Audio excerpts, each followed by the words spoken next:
par le nom de Dieu, le tout miséricordieux, le très miséricordieux.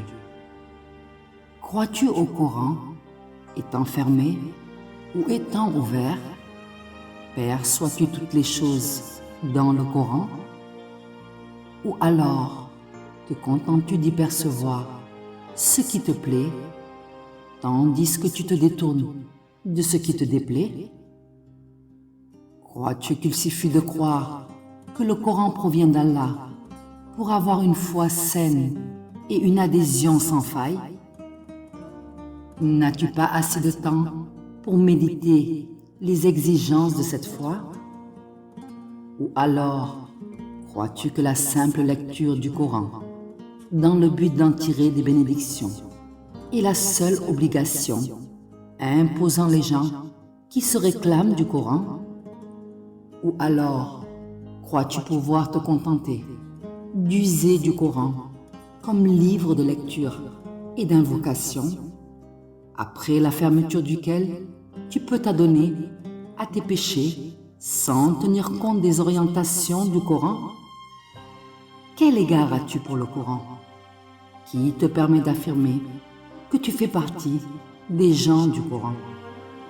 Ne vois-tu pas que tu t'es contenté par rapport au Coran de marcher dans le sillage de tes prédécesseurs et de ton entourage, sans songer à en tirer de nouveaux enseignements?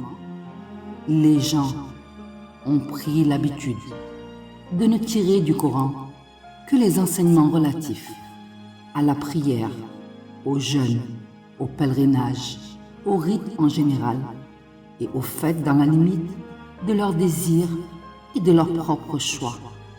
Après quoi, ils se refusent à consulter le Coran quant à leurs rapports humains, leurs mœurs et leurs transactions. De même, ils se détournent de l'observation des versets et des enseignements du Coran dans leurs échanges, leur système judiciaire et administratif, dans la redistribution des ressources, dans la détermination du licite et de l'illicite, et dans la définition du vrai, du faux, du bien, du mal, de l'injustice, de la justice, du nuisible, du salutaire et du bénéfique. Par le temps, l'homme est certes en perdition, sauf ceux qui croient et accomplissent ces bonnes œuvres, s'enjoignent mutuellement la vérité et s'enjoignent mutuellement l'endurance.